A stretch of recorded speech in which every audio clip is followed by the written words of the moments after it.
उपासक जब देह भाव से ऊपर उठना ही ना चाहे तो शास्त्र कृपा, सद्गुरु कृपा और भगवत कृपा, ये तीनों महान कृपाओं का वो लाभ नहीं ले पाता।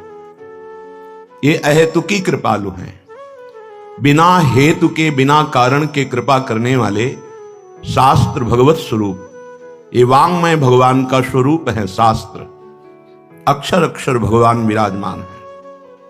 सदगुरुदेव भगवान है और आराध्य देव तो भगवान है ही। इनकी हम पर बड़ी अहेतुकी कृपा हुई। मानव देह मिला, मानव देह मिलकर के हमको अवसर मिला भगवत मार्ग जानने का, सुनने का, समझने का, चलने का। अब हम वही देह विलास को सुख मान करके यदि अपना समय नष्ट करते हैं तो मानो शास्त्र कृपा, भगवत कृपा, गुरु कृपा की अवहेलना करते हैं।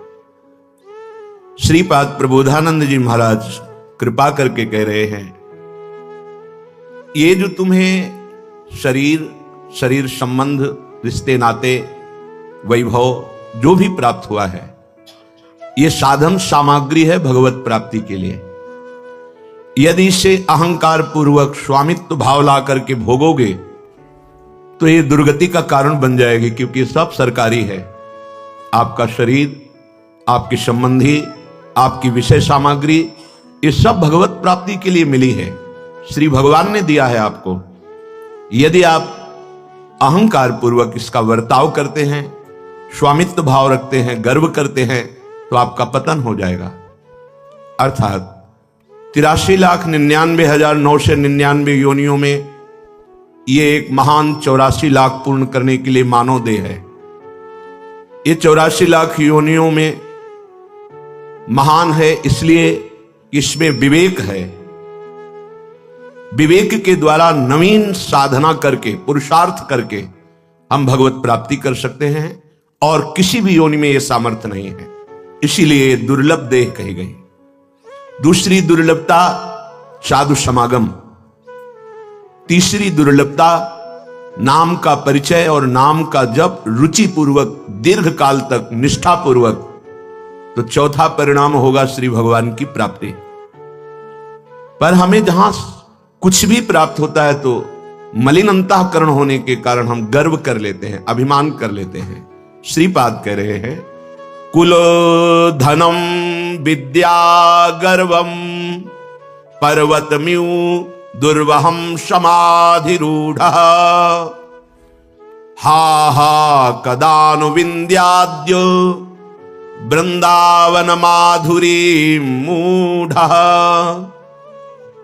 धिंग धिंग मामति कुमतिम वृंदावन लब्ध चिदघनात्मपि विडभाण्ड दुरभिमानात् फुल्लो शल्लोकमानादयत्। हे भाई, तुम्हारी मूर्खता देखकर हमारे हृदय से हाय हाय निकल रहा है। हा हा कदानु विंध्याद्यो, हाय हाय। तुम्हें इतना सुंदर अवसर दिया गया भगवत प्राप्ति का, और तुम उसे मन और देह के विलास में व्यतीत कर रहे हो। अरे, इससे तुम परम पद प्राप्त कर लेते हैं।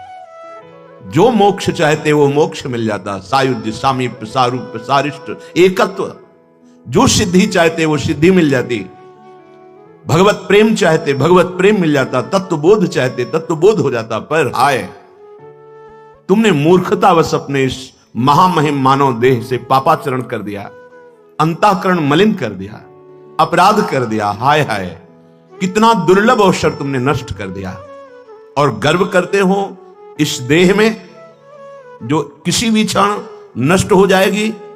अभिमान करते हो कुल का, मैं ऊंचे कुल का हूं। अभिमान करते हो धन का, अभिमान करते हो विद्या का। ये बड़े भारी पर्वत है, चकनाचूर हो जाओगे। ये अभिमान रूपी पर्वत जिसके ऊपर गिरा वो चकनाचूर हो गया, नष्ट हो गया। भगवान को अभिमान पसंद नहीं है। ये तमोगुण का स्वरूप आसुरी प्रवृत्ति है, अभिमान। जहां अभिमान है वहां बहुत से दोष प्रकट हो जाते हैं। इस संसार चक्र को घुमाने का मूल धुरा यह अभिमान ही है। बड़ा कष्टदायक है। संस्कृति का मूल है, नाना प्रकार के शोक और कष्ट देने का ही इसका स्वरूप है। कृपा पात्र जन इससे बचते हैं। गुरु कृपा प्रसाद से समझ में आने लगता है कि हमारे अंदर कौन सा अभिमान प्रकट हो रहा है, और हम उसका मर्दन कर देते हैं गुरु मंत्र और गुरु नाम और प्रदत्त ज्ञान के द्वारा। यदि अभिमान हृदय में है तो भगवत रसिक जी महाराज कह रहे हैं, किंचन मात्र भक्ति नहीं आएगी। विद्या रूप महत्व कुल धन जौबन अभिमान षटकंटक देखे जहां राहे न भक्त निदान। राहे न भक्त निदान स्वांग सब नगर नारी के विषयन हाथ बिकाए नहीं रिजवन भतार के।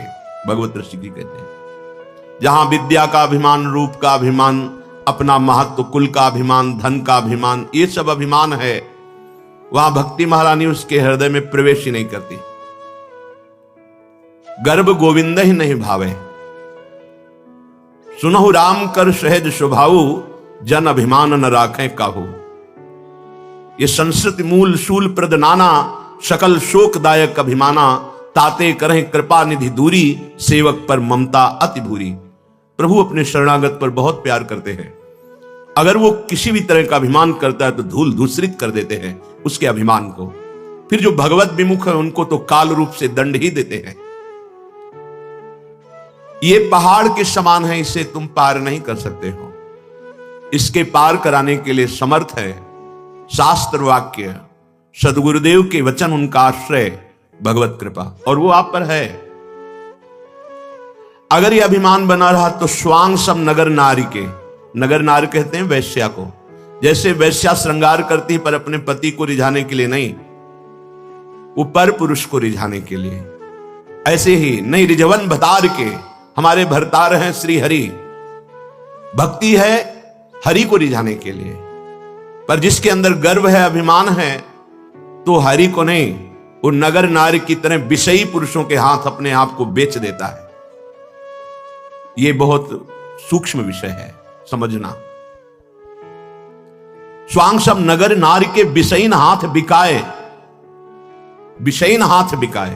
तुम्हारे अंदर हरि का भरोसा नहीं, किसी व्यक्ति का भरोसा नहीं, नहीं, गलत हो गया। भक्ति का स्वरूप गलत हो गया। भक्ति को पाखंड रूपी रोग लग गया। संतों का आशीर्वाद पूरे विश्व को होता है, किसी एक व्यक्ति को नहीं। सर्वे भवन्तु सुखिनः, सर्वे सन्तु निरामया। सब सुखी रहें, सब रोग रहित रहें, किसी को कभी किंचन मात्र दुख ना हो, ऐसा संत हृदय होता है, ऐसा भक्त का हृदय होता है। यदि हमारी वासना की जहां पूर्ति होती है उसके लिए हम ऐसा मांगते हैं, तो हमारी भक्ति को पाखंड दंभ रूपी रोग लग गया, अन्य आश्रय आ गया, अन्य भरोसा आ गया, कलंकित हो गई भक्ति। वो विषयीन हाथ बिकाए, वो बिक जाएगा, विषयी पुरुष खरीद लेंगे, रुपए से, भोग सामग्री से, व्यवस्था से, मीठी मीठी बातों से। इसलिए कह रहे हैं, धिंग धिंग मामति कुमतिम, धिक्कार है, धिक्कार है मेरी कुमति को। इतना बढ़िया अवसर मिला हरि के अनन्य होकर भगवत प्राप्ति के लिए, और हम उसे छोड़ दिए। अन्य आश्रय ले लिया, भोगों का आश्रय ले लिया। नहीं नहीं, ये भोग सामग्री साधना बनाओ, साध्य बनाओ प्रभु को। आज बड़ी उल्टी रीति हो रही है। भोग सामग्री को साध्य बना लिया और उसकी प्राप्ति के लिए साधन कर लिए हरि को, हरि को साधन बना लिया और साध्य बना लिया भोग सामग्री को। उल्टा हो गया। मंदिर भी जाते हैं, सत्संग भी, साधु समागम भी, पर हमारा लक्ष्य होता है शरीर सुख, इंद्रिय भोग, मनोरंजन। बहुत गलत हो गया।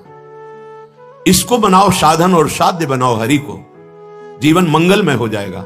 नहीं तो कह रहे धिंग धिंग मामति कुमतिम, वृंदावन लब्ध चित घनात्मपि, विडभांड दुरभिमानात हुल्लो लसल लोक मानादयत। इस विष्ठा बनाने वाली मशीन को, ये जो शरीर है, बहुत प्यार करते हो कि मैं, तो चाहे जितना सुंदर जूस और दूध पियो, मूत्र बना देगा ये शरीर। चाहे जितना अच्छा पदार्थ खाओ, दुर्गंध युक्त विष्ठा बना देगा। ये मशीन है उसकी। खास बात है, तुम्हारी जिह्वा में नाम चल रहा है, तुम हर क्षण सावधान होकर सत्कर्म कर रहे हो, सबको सुख पहुंचाने की भावना है, तो मानव जीवन सार्थक। ये तो धिक्कार है। जो श्रीपाद कह रहे हैं धिक धिक वही श्री महामहिम सूरदास जी कह रहे हैं, बादहि जन्म गयो शिराय। पीड़ा नहीं होती तुम्हें कि हमारा समय नष्ट हो रहा है? सच्ची मानिए, तुम्हारे जीवन का एक एक क्षण कम हो रहा है, पता नहीं तुम्हें चिंता क्यों नहीं होती। यहां जितना तुम दोस्त बनाए हो, सामग्री एकत्रित किए हो, ये सब छूट जाएगी। आपको अकेला जाना पड़ेगा यहां से, शरीर भी छूट जाएगा। सोचो उस दिन की, सोचो जिस दिन तुम ना चाहते हुए जबरदस्ती शरीर से निकाले जाओगे।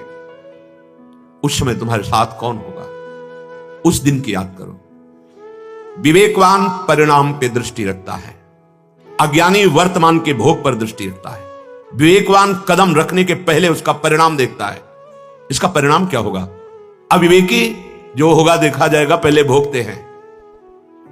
व्यर्थ में जन्म चला गया यदि भगवत प्राप्ति नहीं हुई। कोई कठिन नहीं है भगवत प्राप्ति, कठिन है संसार शरीर का राग त्याग पाना। ये पहाड़ की तरह है, ये भगवत कृपा से बहुत सरल हो जाएगा। मान लीजिए, कठिनता अहम के कारण है। आप केवल मान लीजिए, सारा काम तो सदगुरुदेव करते हैं। सच्ची मानिए, आप केवल मान लीजिए, ऐसे हो जाइए तो ऐसे राग खत्म हो जाएगा कि आप जान नहीं पाएंगे।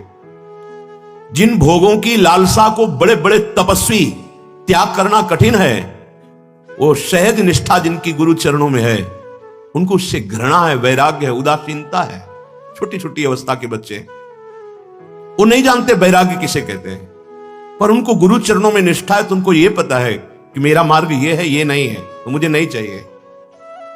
सच्ची मानिए, ये अहंकार के कारण ही गुरु कृपा, हरि कृपा, शास्त्र कृपा रुकी हुई है। नहीं तो ऐसी बाढ़ है कि बिना प्रयास के आपको बहाकर प्रियालाल के चरणों में पहुंचा देगी। यह हेतु की कृपा है। बादहि जन्म गयो शिराय। चिंता क्यों नहीं होती? बार बार यही प्रश्न इसलिए कर रहे हैं, तुम्हें चिंता नहीं होती? तुम्हारा शरीर छूटने वाला है, किस क्षण पता नहीं है, कब पता नहीं है। तुम्हें भयंकर दंड मिलने वाला है, किस क्षण पता नहीं, कब पता नहीं, क्या पता नहीं। शरीरम व्याधि मंदिरम, कोई न कोई देवता प्रकट हो जाएगा इस मंदिर से, और भजन किया नहीं तो चित्त वृत्ति उसी में लग जाएगी, जीवन बर्बाद चला जाएगा। आज आप स्वस्थ हो, जवान हो, मनमानी आचरण करने के लिए उत्सुक हो। अगला समय आने वाला है जो तुम्हारी उत्साह को रौंद करके तुम्हें अधीन कर लेगा। कर्म बहुत बलवान होता है, बहुत बलवान होता है। बिना दंड दिए वो किसी को बख्शता नहीं है। अगर बचा सकते हैं तो एकमात्र श्री हरि बचा सकते हैं, भगवान बचा सकते हैं। दूसरा कोई पुण्य, दान, तीर्थयाटन, तप, इसका अलग फल होगा, लेकिन अशुभ कर्म आपको दंड दे के ही रहेगा।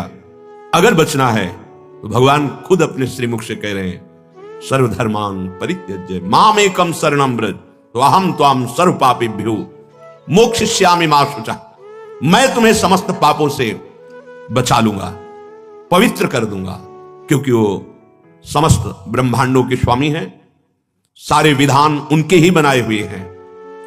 इसलिए ये हमारा जन्म व्यर्थ ना जाए। हमें तो लगता है कि कभी कभी एकांत में अपना चिंतन करना चाहिए, अपनी जांच करनी चाहिए। मेरे जीवन में क्या हो रहा है, मेरी गति किधर जा रही है, आसुरी प्रवृत्ति में या दैवी संपदा में।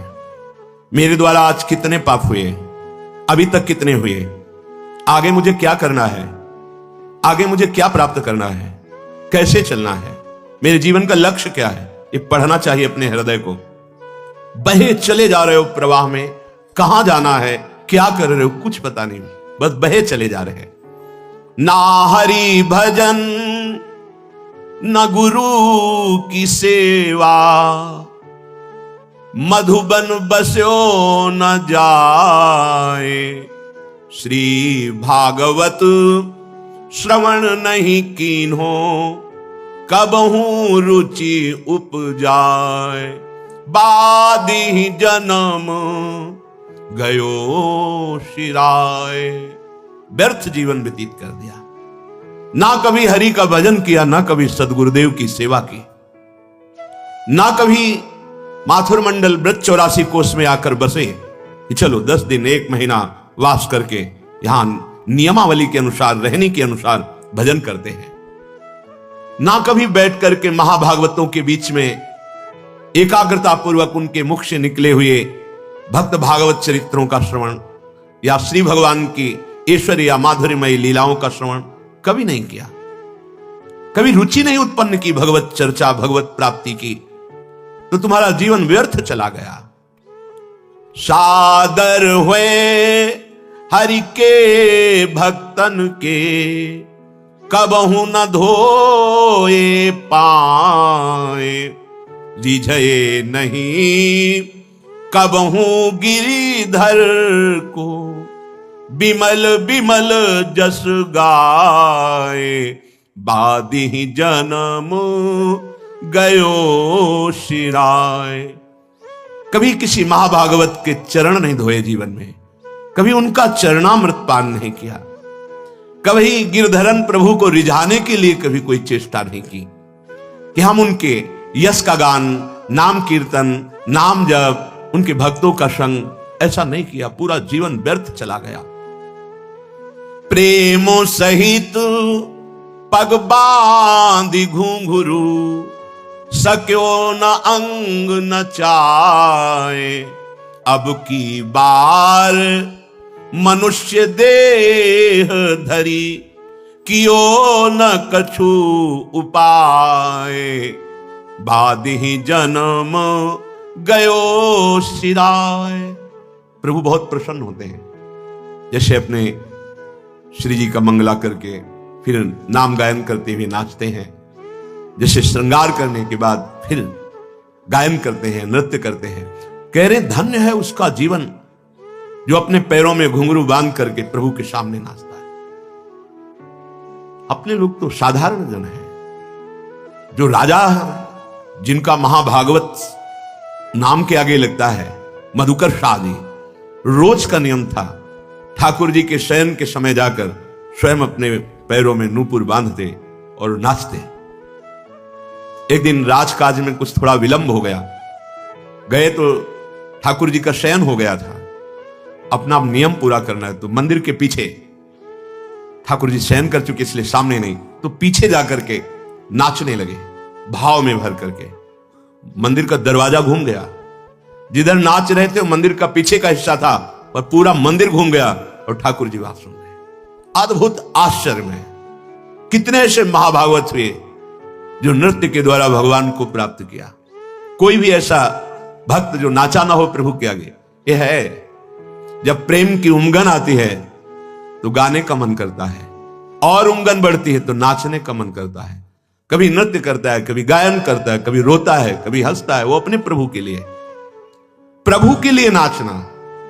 थोड़ी भी अगर वृत्ति है कि मैं नाच रहा हूं और 4 लोग मुझे देख रहे हैं, वो बात दूसरी हो गई। फिर उसके लिए विनोद किया है सेवक जी ने। नाचत अति रसाल ताल न शोभित प्रीत बिनु, जन बींधे जंजाल श्री हरिवंश कृपा बिना। जैसे कोई जाल छुड़ा रहा हो, अंदर प्रभु को रिझाने की बात नहीं, प्रीति नहीं, लोक रिझावे के लिए, लोक रिझावे के लिए तो लाखों नाचते हैं और सबको बंदर की तरह माया नचा रही है। नट मरकटी सबही नचावत, राम खगेश वेद जस गावत। वो भगवान की माया। कोई बिरला ऐसा जो सिर्फ प्रभु के लिए नाचता है। सामने प्रभु हैं, सिर्फ दृष्टि प्रभु पे, बलिहार है, पैरों में नूपुर बंधे हैं और नाच रहा है अपने स्वामी के लिए। सदैव तुकाराम जी भगवत धाम गए, विमान आया शास्त्रों के बीच में। बस बात क्या थी, हाँ, प्रभु के सामने नाच रहे हैं, गा रहे हैं, बस उनको इतना ही। बड़े बड़े महाभागवतों के जीवन में देखा गया कि नाम संकीर्तन करते हुए भगवान के सामने नृत्य कर रहे हैं। महाभागवत मीरा जी